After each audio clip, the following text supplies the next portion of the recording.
Hello viewers. आज का case बड़ा इम्पोर्टेंट है इस हवाले से कि ये एनॉमली स्कैन आम तौर पे हम परफॉर्म करते हैं 17-18 हफ्ते पे, लेकिन ये फ़ीमेल मेरे पास बाई चांस अपने अल्ट्रासाउंड के लिए अपनी प्रेगनेंसी के 14वें हफ्ते पे प्रेजेंट हुई हैं और उसमें काफ़ी सारा जो है ना वो स्कैन पे मसला आया है। तो इस रिपोर्ट को अभी हम स्टार्ट करते हैं, फिर आगे चल के डिस्कस करते हैं कि 14 हफ्ते पे हमने कौन सी इसमें फ़ीटल एनॉमली या फ़ीटस में कौन से जो है ना वो पैथोलॉजी हमने डिटेक्ट की है। सबसे पहले इस रिपोर्ट को देख लेते हैं। ये तकरीबन 20 साल की खातून थी, प्राइमी ग्रेविडा, पहली इसकी प्रेगनेंसी है और 14 हफ्ते का ये बच्चा था। तो uterus is gravid and reveal single intra uterine pregnancy with active fetal movements. तो ये एक ही बच्चा है और इंट्रा यूट्राइन है, बच्चेदानी के अंदर मौजूद है, फीटल एक्टिविटी इसमें नज़र आ रही थी। प्रेजेंटेशन इसकी यही कि फैलक थी, बच्चा माँ के बच्चेदानी की तरफ था और धाड़ और टांगें पेट के ऊपरले हिस्से की तरफ थी।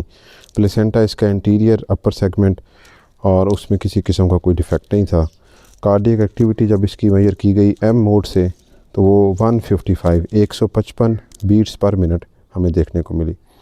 फिर हमने इसका बाईपैरेटल डायमीटर जो हम स्कल का लेते हैं डायमीटर वो मेजर किया, वो बन रहा था 2.6 सेंटीमीटर, जो कि 14 हफ्ते और 5 दिन है। इसी तरह लॉन्ग बोन जो लेग की है फीमर, उसका लेंथ थी 1 सेंटीमीटर, जो कॉरस्पॉन्ड कर रही थी 13 हफ्ते और 1 दिन को।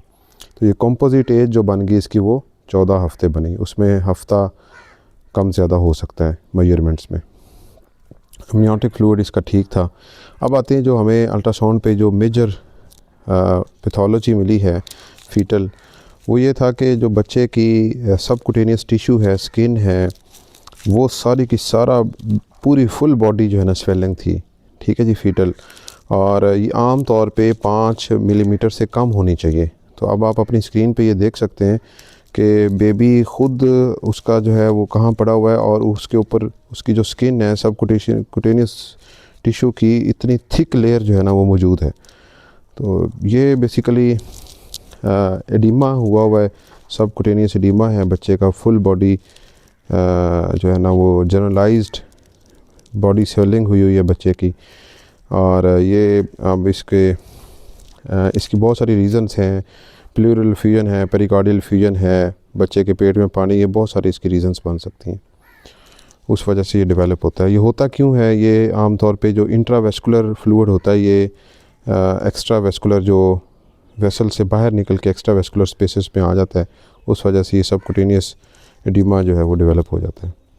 अच्छा, अब आगे ये कंपोनेंट है हाइड्रोप्स फिटालिस का, जिसमें हाइड्रोप्स में ये होता है बेसिकली जितनी केविटीज़ हैं स्पेसेस उसमें पानी जो है ना वो भर जाता है। तो अगर इसको अब अर्ली ट्रीट ना किया गया तो फिर ये काफ़ी डेंजरस हो जाएगा और अल्टीमेटली ये फीटस के लिए नुकसानदेह होगा और उसकी ग्रोथ भी इससे कॉम्प्रोमाइज़ हो सकती है। तो ये आज का स्कैन था जी 14 हफ्ते पे, और इसको हम मेडिकल की टर्म में कहते हैं एनासार्का, फीटल एनासार्का। इसका होता है फीटल स्किल। अगर आप रिपोर्ट राइटिंग करेंगे तो उसमें लिखेंगे fetal skin thickening slash generalised body swelling, ठीक है ना जी, और इसको कहेंगे फीटल एनासार्का। तो ये एक बड़ा इंपॉर्टेंट केस था। आम तौर पे हमारा जो स्कैन है 14 हफ्ते 15 हफ्ते में ये बाई चांस ही होता है, इंसिडेंटल। अदरवाइज़ हम जो एनॉमली स्कैन अगर डॉक्टर भी एडवाइस कर रहे होते हैं तो वो 18 हफ्ते 19 हफ्ते पे एनॉमली स्कैन जो है ना वो तजवीज़ हो रहा होता है।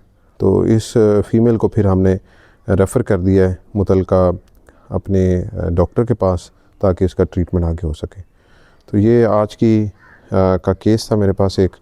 अच्छा, ये वो केसेस हैं जो मेरे पास सेटअप पे आ रहे होते हैं और ये ओरिजिनल केसेस होते हैं। उनकी रिपोर्ट राइटिंग जो एक स्टैंडर्ड फॉर्मेट है, शॉर्ट रिपोर्ट राइटिंग, वो भी मैं आपके साथ शेयर कर रहा हूँ, साथ उसके वीडियो क्लिप्स भी जिसमें फाइंडिंग्स होती हैं। फिर भी आपके किसी किस्म की कोई क्वेरी है, कोई क्वेश्चन है या कोई डिस्कशन का टॉपिक है तो कमेंट सेक्शन में उसको ज़रूर पोस्ट करें। हम उसको भी मैं कोशिश करूँगा कि नेक्स्ट वीडियो उस पर बना लेंगे। और अगर आपकी किसी किस्म की कोई रिपोर्ट है जो आप उस पर ओपिनियन चाहते हैं या किसी किस्म का बारे पूछना चाहते हैं तो आप वो मुझे ईमेल भी कर सकते हैं, एड्रेस डिस्क्रिप्शन में है। तो आपने चैनल को भी ज़रूर सब्सक्राइब करना है, वीडियो पसंद आई तो उसको लाइक करना है, कमेंट आपने ज़रूर करना है, और इंशाल्लाह नेक्स्ट वीडियो के साथ बहुत जल्द हाज़िर होते हैं। Thank you so much.